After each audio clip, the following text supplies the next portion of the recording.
Slang. Today, lesson number 7.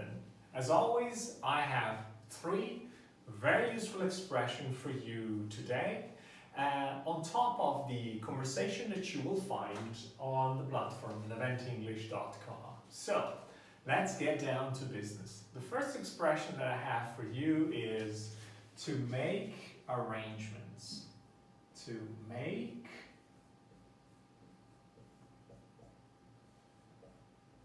arrangements. Sorry, bad spelling for me today. To make, arrange comes with an A. Arrangements. Okay.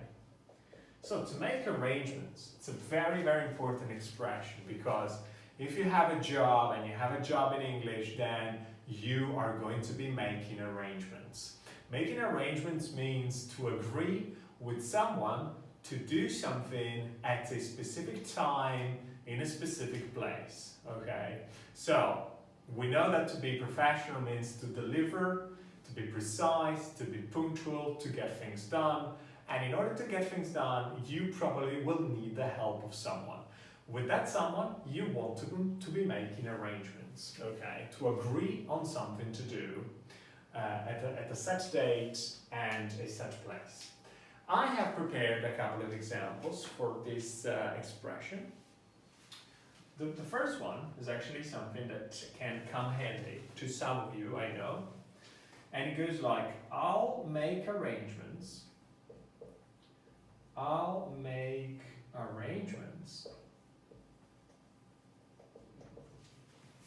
for you to be met.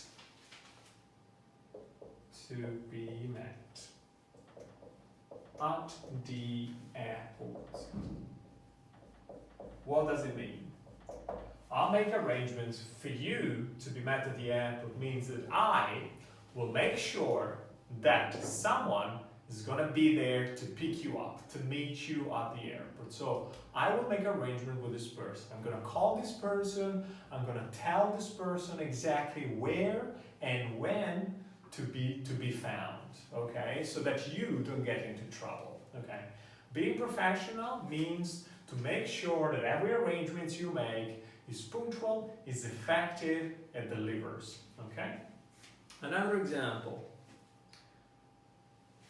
I'd make arrangements, I'm going to shorten it. I make arrangements with your assistant manager, with your assistant manager, assistant manager, to cover for Mike long term. Okay, so I'd make it. With your permission, I'd make arrangements with your assistant manager to cover for Mike long term.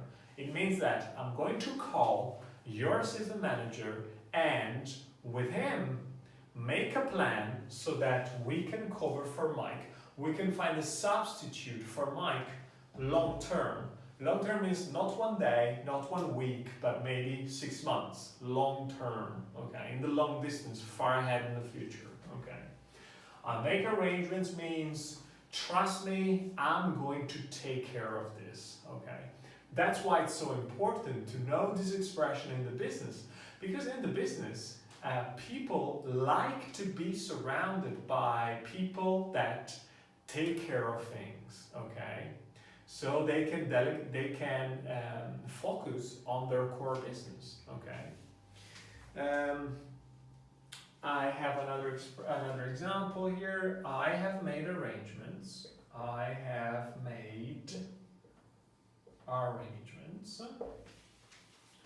With the shop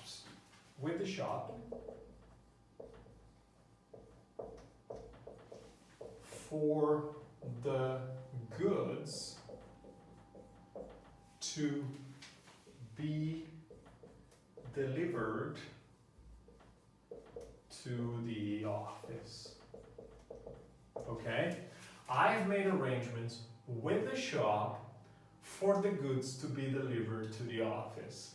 It means that I called the shop and I gave precise instructions so that everything we buy will be sent right here. We don't have to do anything, we don't have to worry, I've made arrangements. Okay, let's go to the second expression, okay?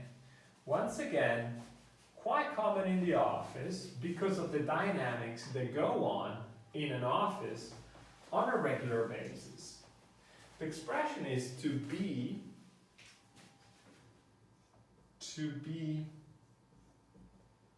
put out. Or we can also use it actively to put someone out. If you put someone out, it means that you cause trouble or inconvenience to them, okay?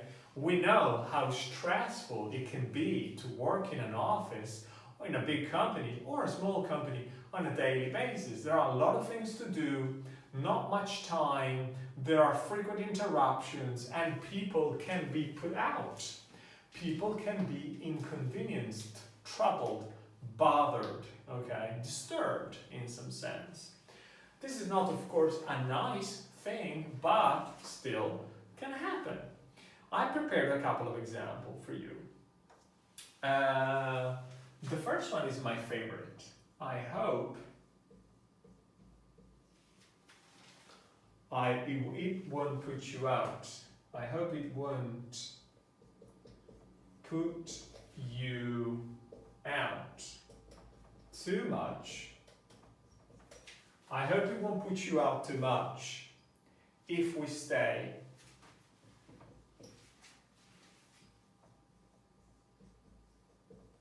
and take a look around, for example.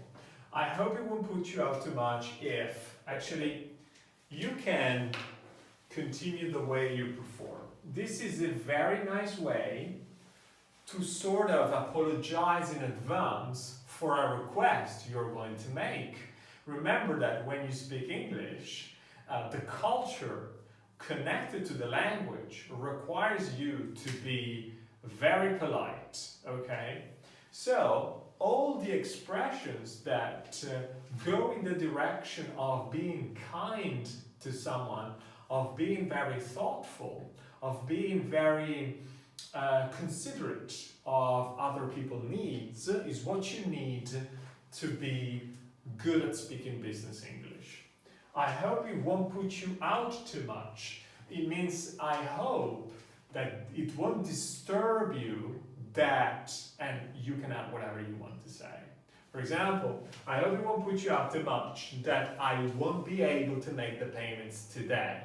I will surely make them tomorrow, okay?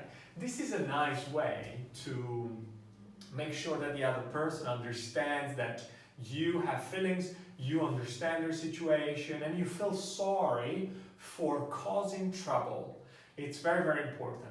It happens all the time to make mistakes at work. It happens all the time to do something that someone is not gonna like. But you need to show some sympathy. You need to show that the other person understands that you know you are putting them in a bad position. Just make sure that you do it with your heart, okay? Because a false apology doesn't cut it, okay? Normally people understand if you're being untrue, if you're lying to them, okay? Another example is, I think it's understandable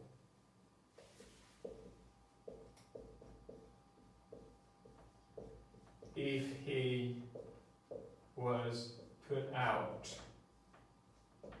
If he was put out by this favored treatment, by this favorite treatment that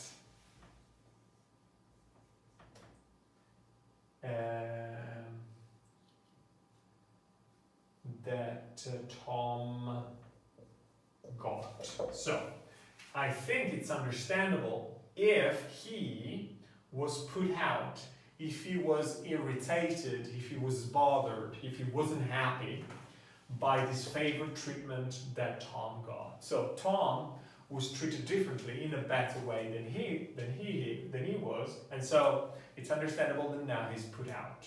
If he's put out means that he's not happy, he's disturbed by something. Okay. The last one, again, something that you can use commonly because it happens to anybody to be late sometimes. Try not to, of course, but there are times when being early or punctual, at least, doesn't really depend on us. It can be an accident on the street or something that we haven't planned, you know. So, the sentence that I'm proposing here is, I hope our arriving late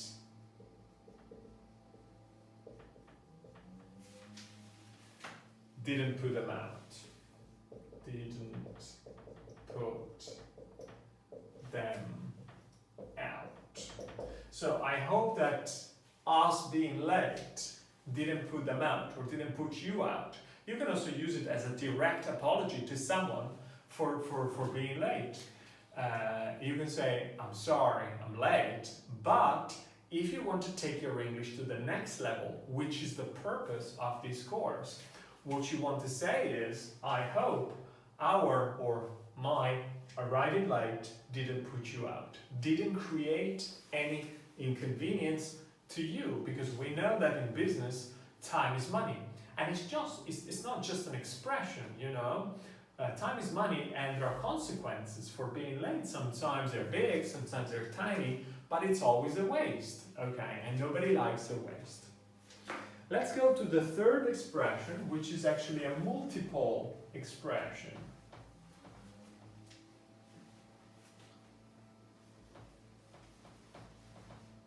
Okay.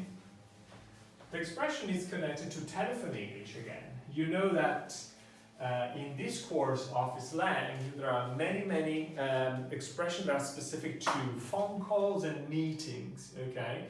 Because a lot of the informal conversation happens when meeting someone or talking on the phone to someone. That's why we have so many expressions that fall into these two categories. The expressions are related to give me a buzz. Give me a buzz. Okay? Give me a buzz is a very informal slang for give me a call. You can tell a person to, you can ask them to give you a buzz, give me a call, give me a ring, give me a shout, okay? Give me a shout. These are all the same. Give me a buzz, give me a call, give me a ring, give me a shout. All similar expression. You want someone to call you, you can use one of these, okay? Or you can say, get in touch with me. Get in touch with me. Or touch base. Touch base. Touch base with me whenever you're free. For example, you call someone, they're engaged, they're busy, they're doing something that demands their attention, and so you can say, hey, don't worry, we don't have to do this now. Feel free to give me a ring, give me a buzz, give me a shout, or get in touch with me, or touch base whenever you have time, okay? Possibly, and then you indicate a day, possibly before the end of the day, possibly before the end of the week, if you have a deadline, of course. So depending on the priority and the importance of the result of the call. Okay, so that's it for lesson number 7. Thank you for watching. Remember that this video is only available on YouTube for free, and on the platform instead. The video is connected to an entire dialogue, conversations you can listen to, you can read, where you will find true examples for office conversations. You will find definition of a lot of words and vocabulary that is used in the office, and most importantly, a progress test to check your understanding, to check your progress, to make sure that you're actually learning something, which is my objective. I am spending my time for you to become better at speaking English, okay? For whatever reason, questions, doubts, problems, give me a shout, okay? Bye-bye.